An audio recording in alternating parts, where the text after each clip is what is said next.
मित्र, हम लोग चिल्लाते रहते हैं, यार ये पुलिस ये करते हैं ना, मला माहित नाही इकडे क्या है, यही करते हैं ना। मित्रों, क्या ये भी इंसान है, बदला नहीं जा सकता है क्या? सोचिए आप मित्रों, ये हम कैसे मान लिया कि नहीं सब बेकार ही है, क्यों मान लिया? मित्रों, हमने एक शुरुआत की है, हमने एक रक्षा शक्ति यूनिवर्सिटी बनाई, अभी शुरू किया है, अभी उसके 3 साल हुए। और जो बच्चे यूनिफॉर्म सेवा में जाना चाहते हैं उनको 10वीं और 12वीं के बाद वहां एडमिशन ग्रेजुएशन का देते हैं। उसकी फिजिकल ट्रेनिंग, उसको हिस्ट्री, उसको कॉन्स्टिट्यूशन, उसको लॉ, मास क्राउड साइकोलॉजी, सारी चीजें पढ़ाई जाती हैं। और वहां से ग्रेजुएट होकर के जब वो पुलिस में जाएगा, आप मुझे बताइए मित्रों, कुछ बदलाव आएगा कि नहीं आएगा? कहीं से तो शुरू करो मित्रों, चीजें कहीं, और हर चीज के अंदर मित्रों ह्यूमन रिसोर्स डेवलपमेंट सबसे पहली बात होती है। मित्रों, आज हम चर्चा कर रहे हैं साइबर क्राइम की, चारों तरफ हल्ला मचाए कि हॉलैंड में बैठा हुआ एक बच्चा अपनी कंप्यूटर की उंगलियां घुमा करके आपकी पूरी बैंक में से चोरी करके माल ले जा सकता है। ये ताकत है आज साइबर क्राइम की। मित्रों, हम रोते बैठेंगे क्या? और हमारी जो पुलिस जिस प्रकार से उसकी ट्रेनिंग हुई है, उसके माध्यम से हम साइबर क्राइम को सॉल्व कर पाएंगे क्या?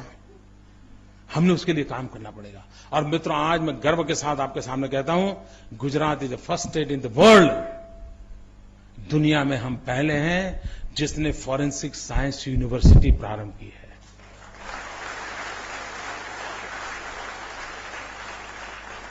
लेकिन मित्रों, कभी कभी क्या होता है, हम सुनते हैं, थोड़ा बहुत याद रखते हैं, थोड़ा बहुत भूल जाते हैं।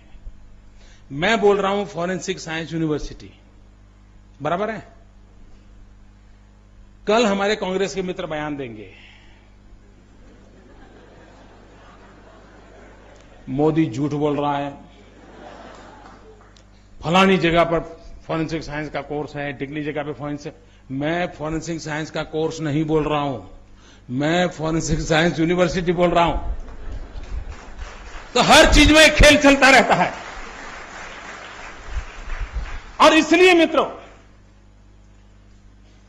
क्या हम हमारी आवश्यकताओं के अनुरूप, देश के रिक्वायरमेंट के अनुरूप हम मानव संसाधन को तैयार कर सकते हैं, नहीं कर सकते? मित्रों, हम कहते हैं कि हिंदुस्तान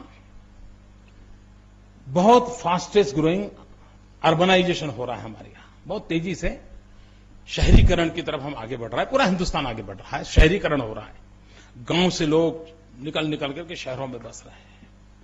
आप मुझे बताइए, पूरे हिंदुस्तान में अर्बन प्लानिंग की कितनी कॉलेजेस हैं?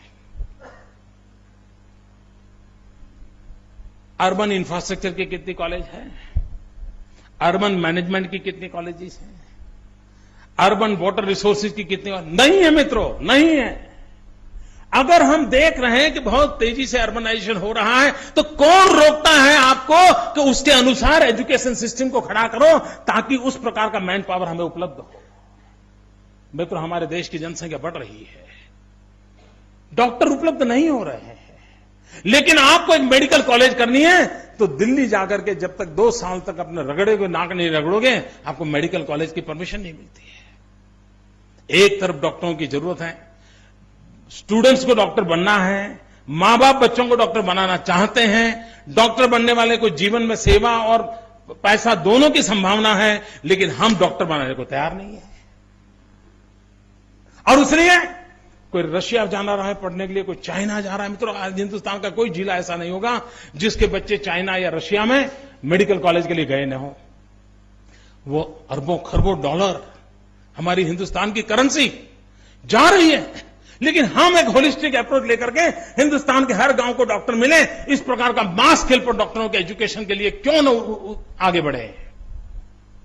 मित्रों, राष्ट्र को कहां ले जाना है? एक, समस्याओं का समाधान कैसे करना है, और दूसरा, नई ऊंचाइयों को कैसे पार करना है। उसके विजन के साथ ह्यूमन रिसोर्स डेवलपमेंट को अगर हम बल देते हैं तो बाकी संसाधन खड़े करने की ताकत उस व्यक्ति में होती है।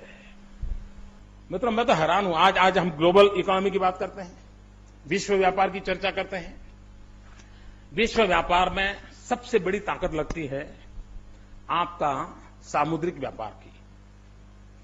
हमारे पास 2/3 हिंदुस्तान भाग्यवान है, 2/3 हमारा कोस्टल एरिया है हिंदुस्तान का। अगर कोस्टल एरिया है और विश्व व्यापार हमको करना है मित्रों, एक सिंगापुर इतना छोटा सा, उसके समुद्री तट से जितना विश्व व्यापार होता है उसकी तुलना में इतना बड़ा हिंदुस्तान हम कहीं नहीं है दोस्तों। कारण मित्रों, हमारे देश में मरीन इंजीनियरिंग, पोर्ट मैनेजमेंट, इन सारे विषयों का कोई एजुकेशन व्यवस्थाएं बहुत कम मात्रा में है मित्रों। अगर 2/3 समुद्री तट है, पूरा विश्व व्यापार एक हो रहा है, पूरे विश्व के अंदर इस इंफ्रास्ट्रक्चर का महत्व बढ़ने वाला है, तो क्यों न marine engineering, port management, port से लेकर के समुद्री व्यापार से लेकर लेने वाले सारे प्रोफेशनल एजुकेशन को हम क्यों बल न दें। अगर हम ये करते हैं तो मित्रों, क्या हमारे नौजवान बेरोजगार रहेंगे क्या? और मित्रों, मुझे गर्व से कहना है, भारत सरकार कहती है कि पूरे हिंदुस्तान में कोई एक राज्य है जहां बेरोजगारी कम से कम है, उस राज्य का नाम गुजरात है दोस्तों। क्यों? किस प्रकार की विकास की आवश्यकता है, उसके अनुरूप अगर आप डेवलपमेंट करते हो तो परिवर्तन आता है। मेरे यहां कोई भी इंडस्ट्री आती है तो मैं उसको पहले पूछता हूं कि आपको ह्यूमन रिसोर्स किस प्रकार की रिक्वायरमेंट है, बताइए। वो कहते हैं मैं ऐसे लोग लगेंगे। मैं कहता हूं पहले वहां कॉलेज चालू करो, आईटीआई चालू करो, फिर बाद में तुम्हारा इंडस्ट्री चालू होगा।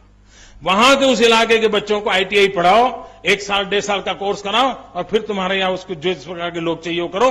मित्रों, हम एक पब्लिक प्राइवेट पार्टनरशिप मॉडल को लेकर चलते हैं ताकि उस इलाके के नौजवानों को तुरंत रोजगार मिल जाए, उनको चाहिए वैसा स्किल मिल जाए। और मित्रों, हिंदुस्तान को अगर आगे बढ़ना है तो स्किल डेवलपमेंट पे बल देना पड़ेगा।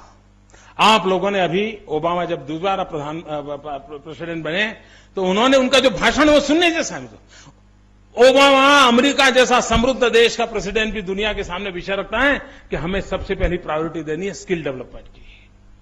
मित्रों, हमारे पास 65% नौजवान हैं, उनके पास 2 भुजाएं हैं मित्रों, लेकिन उसके हाथ में हुनर नहीं है, उसके हाथ में एक सर्टिफिकेट है। और ये दिल्ली में ऐसी सरकार है जिसको लगता है कि सर्टिफिकेट आ गया ना सब आ गया। फूड सिक्योरिटी बिल आ गया मतलब आपकी थाली में खाना आ गया। यही चल रहा है मित्रों, यही चल रहा है। और इसलिए मित्रों, हमारे देश में स्किल डेवलपमेंट को बहुत बल देने की आवश्यकता है। और जितना प्राधान्य हम स्किल डेवलपमेंट को देंगे, हमारे नौजवानों को कोई न कोई हुनर सिखाएंगे। और मित्रों, वो समय नहीं आज हमारा नौजवान कोई भी काम करने के लिए तैयार है, उसको कोई संकोच नहीं है। मित्रों, मैंने देखा है। थोड़ा हम उन पर भरोसा करें, उन पर विश्वास करें, उनके अंदर विश्वास पैदा करें, हम स्थितियों को बदल सकते हैं।